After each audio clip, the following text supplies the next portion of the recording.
Salut, donc bienvenue dans cette vidéo. Donc aujourd'hui, on va analyser les principales paires du Forex. Donc on va simplement faire une analyse technique sur les principales paires pour justement mieux trader durant la semaine. Donc on va d'abord commencer sur l'euro-dollar. Donc ici sur l'euro-dollar, la semaine dernière, on était sur le niveau des 1,11, donc juste ici, et j'avais dit qu'on pouvait rebondir sur ce niveau, donc rebondir à la hausse. Pourquoi? Parce que ici, on était venu chercher un nouveau sommet, on est venu redescendre, tester le niveau des 1,11 ici, on rebondit sur le niveau des 1,11 avec notamment cette droite de tendance ici, et ensuite on avait un mouvement à la hausse, donc juste après ici le rebond, donc j'avais dit qu'on aurait un rebond à la hausse, on a eu un rebond à la hausse, on est venu chercher le niveau des 1,116, donc juste ici, qui correspondait d'ailleurs pas loin à ce sommet là, donc c'est un niveau également important, et ensuite on est venu rebondir sur ce niveau et on est parti à la baisse. Donc ici on n'est pas forcément parti encore plus à la hausse et venir chercher le niveau ici des 1,12, mais finalement on a rebondi directement sur ce niveau, donc qui correspond à peu près à la moitié du dernier mouvement ici, et on est parti plus à la baisse. Ici on est venu retester le niveau des 1,11 et on a clôturé sous le niveau des 1,11, on a clôturé également sous la droite de tendance ici. Donc qu'est-ce que ça veut dire? Ça veut dire qu'ici c'est plutôt un mouvement à la baisse, en tout cas cette bougie nous indique plutôt clairement un mouvement baissier. Ici sur cette journée on a eu un mouvement qui était vraiment plutôt baissier, donc ici sur l'euro-dollar on voit que sur le long terme on est toujours plutôt baissier, on a quand même une tendance qui est vraiment plutôt baissière. Ici sur le moyen terme on voit que depuis début octobre on a des mouvements qui sont plutôt haussiers, donc on est compris ici sous la droite de tendance baissière de long terme et ici au-dessus de la droite de tendance haussière au niveau du moyen terme, et donc ici pour l'instant on va osciller entre ces deux niveaux. Donc on a clôturé sous le niveau des 1,11, donc ça c'est plutôt un signal baissier. Maintenant on n'a pas encore marqué un creux qui était plus bas que l'ancien creux ici. En tout cas ici clairement ce qu'on pourrait dire c'est qu'on pourrait venir tester les niveaux importants à la baisse cette fois-ci, donc venir tester pourquoi pas ce niveau là, donc ce niveau qui correspond ici à ce creux, et pourquoi pas même cette droite de tendance. Donc par exemple on reviendrait sur le niveau ici des 1,106, donc ce serait tout à fait possible sur ce niveau là par exemple, donc qu'on puisse rebondir dessus, qu'on vienne ici, et une fois qu'on sera sur ce niveau là, dans ce cas on aura une opportunité. Pourquoi? Parce que si on rebondit sur ce niveau, on aura le niveau de support plus la droite de tendance et on pourra partir plus à la hausse et dans ce cas viser le niveau des 1,12. Et si on clôture sous ces niveaux là et qu'on finit par casser ces niveaux là, dans ce cas on partira plus à la baisse et on visera le niveau ici des 110. Donc ici pour le moment sur l'euro-dollar on est plutôt baissier à court terme, donc ici clairement à court terme je pense qu'on va plutôt viser la droite de tendance ici, ou en tout cas le niveau des 108, donc c'est le niveau qui est le plus proche, c'est un niveau de support important, c'est le niveau qui correspond à ce creux ici, donc à cette mèche, ça correspond également pas loin de ce creux ici, donc c'est un niveau qui est assez important. Ici sur le long terme, sur le très long terme en tout cas, on est plutôt baissier sur cette paire. Ici sur le moyen terme on est quand même plutôt haussier, mais on était au milieu de cette tendance haussière et finalement on voit que le cours commence à repartir à la baisse et il faudra venir tester les niveaux les plus bas. Et c'est une fois qu'on sera sur ces niveaux plus bas qu'on pourra décider si on prend une vente ou si on prend un achat, suivant si le cours va marquer un rebond ou une cassure. Donc par exemple si on a un rebond sur un niveau important, donc par exemple sur le niveau des 106 et également cette droite de tendance, dans ce cas on pourra partir à la hausse, mais si on a une cassure, dans ce cas on partira plutôt à la baisse. Donc ça va dépendre. Maintenant si le cours part immédiatement à la hausse, dans ce cas on partira à la hausse et on marquera une correction qui s'intégrera, donc qui sera à peu près la moitié de ce mouvement là. Donc ici on a eu un mouvement baissier qui était assez important, donc par exemple si on partait à la hausse dans l'immédiat, on viendrait chercher la moitié de ce mouvement pour ensuite repartir à la baisse. En tout cas ici la tendance à moyen terme et à long terme est plutôt baissière, ici la tendance à court terme est également plutôt baissière. Maintenant on viendra tester principalement les plus bas de la tendance haussière de moyen terme, et ensuite on verra si on casse ces niveaux ou si on rebondit dessus, mais pour l'instant en tout cas on est toujours dans une tendance long terme baissière, et ici sur le moyen terme on est dans une faible tendance haussière et possiblement on pourra repartir dans une tendance baissière. Donc sur l'euro-dollar en tout cas je vais rester plutôt baissier, je pense qu'on viendra plutôt tester les niveaux à la baisse, et donc du coup je vais principalement rester baissier sur cette paire pour cette semaine. Ensuite sur la paire GBP-USD, donc livre sterling face au dollar américain, donc ici sur cette paire on voit qu'on est plutôt dans une tendance haussière, donc déjà depuis pas mal de temps on est plutôt dans une tendance haussière, et la tendance haussière s'est affirmée ces derniers temps, donc depuis à peu près novembre la tendance haussière s'est affirmée, on a une droite de tendance ici qui est assez importante, et finalement on a une compression du prix, c'est-à-dire qu'on a marqué des creux qui étaient toujours de plus en plus hauts, mais on a également marqué des sommets depuis quelques temps, depuis début décembre, qui sont toujours de plus en plus bas. Donc on voit que finalement le prix a tendance à se comprimer entre ces deux droites, donc entre ces deux niveaux, et ce qu'on voit finalement c'est que la semaine dernière dernière, j'avais dit qu'on partait plutôt à la baisse et qu'on venait tester le niveau des 1,30. Donc on est venu tester le niveau des 1,30. On est également venu tester la droite de tendance. On a rebondi dessus. D'ailleurs sur le niveau des 1,295. Donc juste en dessous. On a rebondi dessus. On est parti à la hausse. On a rebondi sur le niveau des 1,31 qui correspond également à cette droite de tendance. Et on est reparti à la baisse. Donc ici, qu'est-ce qu'on pourrait dire? Bah simplement, ici, on va continuer à l'intérieur de cette figure jusqu'à ce qu'on casse d'un côté de la figure.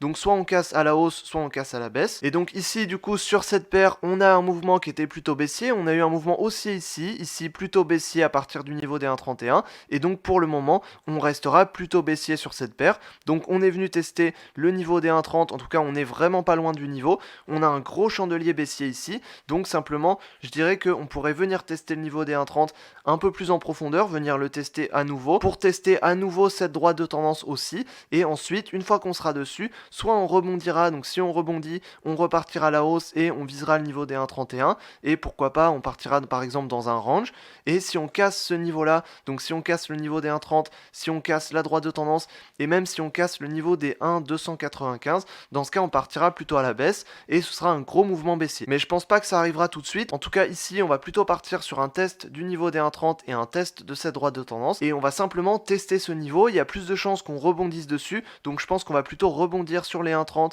et surtout sur cette droite de tendance, et si on rebondit dessus, dans ce cas ensuite on partira plutôt à la hausse, on visera la droite de tendance ici, le niveau des 1,31. En tout cas pour le moment, je resterai plutôt baissier sur cette paire. Sur le long terme, on est plutôt haussier. Sur le moyen terme ici, on est simplement dans une compression du prix, on voit que le prix est vraiment à l'intérieur de ce triangle, et sur le court terme, on voit qu'on a rebondi sur le haut du triangle, et on part à la baisse ici, et donc on visera simplement le côté opposé dans un premier temps. Donc du coup sur cette paire, je vais rester clairement plutôt baissier pour cette semaine, à viser principalement le niveau des 1,30 et la droite de tendance, et ensuite on verra et on anticipera principalement un rebond. Donc je vais rester principalement baissier sur cette paire. Ensuite sur la paire USD-Yen, donc dollar américain face au yen japonais, donc ici sur cette paire, on était dans un range depuis déjà pas mal de temps. Donc on était toujours en dessous du niveau des 109,8 ici et on était au-dessus du niveau des 108,5. Donc on voit que les semaines d'avant on était parti à la baisse, on était venu tester le niveau des 108 donc juste en dessous. Donc on pouvait partir sur une cassure de ce range avec un objectif finalement qu'on n'a pas tout à fait atteint,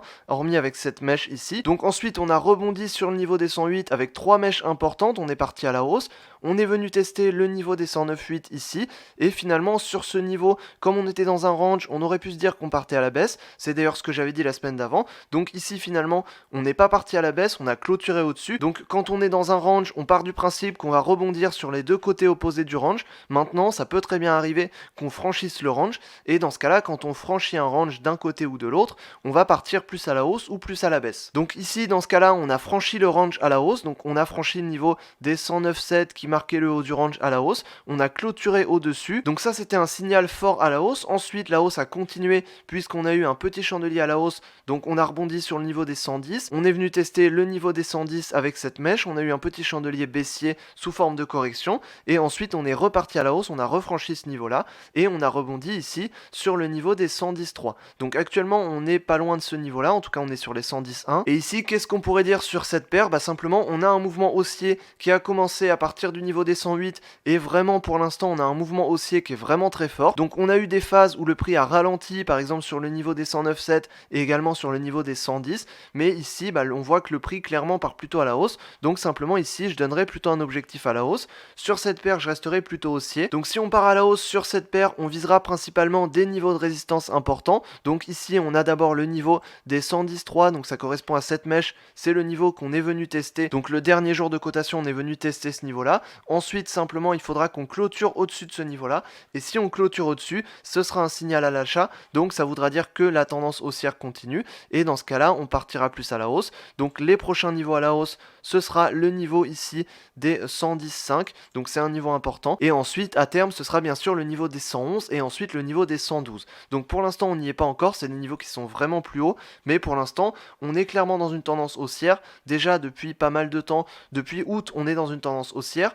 À un moment donné on est parti dans un range, donc le cours a simplement stagné un peu, on est venu rebondir sur le niveau des 108, on est parti plus à la hausse, et ici on voit que le cours commence à repartir à la hausse, on a marqué des nouveaux sommets importants, on a encore refranchi ces nouveaux sommets juste après, donc ici clairement on va partir plutôt à la hausse sur cette paire. Donc sur cette paire je vais rester plutôt haussier, avec des objectifs objectifs qui sont sur les 110,5 dans un premier temps, ensuite sur les 111 et ensuite sur les 112. Donc sur cette paire, on va rester clairement plutôt haussier, et du coup simplement sur le long terme on est haussier, sur le moyen terme on est haussier, et ici sur le court terme on est également haussier. Donc sur cette paire, clairement on va rester à la hausse. Ensuite sur la paire USD4, donc dollar américain face au dollar canadien, donc ici on était plutôt légèrement baissier sur cette paire depuis pas mal de temps. Ici il n'y a pas longtemps on a franchi des niveaux de support importants, donc on a franchi des niveaux de support, on a marqué un creux qui est un des plus bas depuis déjà pas mal d'années. Donc ici finalement on était parti plutôt à la baisse. Donc ensuite on est venu marquer une correction, on est venu rebondir sur le niveau des 1,31. On est toujours sous le niveau des 1,31 et même sous les derniers plus hauts de la semaine dernière. Donc ça c'est important à prendre en compte. Maintenant ici on voit qu'on a un chandelier haussier assez important sur la dernière journée. Donc ça ce serait plutôt un signe haussier. Maintenant ce qu'on voit c'est que depuis pas mal de temps déjà on est dans un range ici. Donc on voit que depuis quelques jours vraiment les bougies sont toujours dans le même range.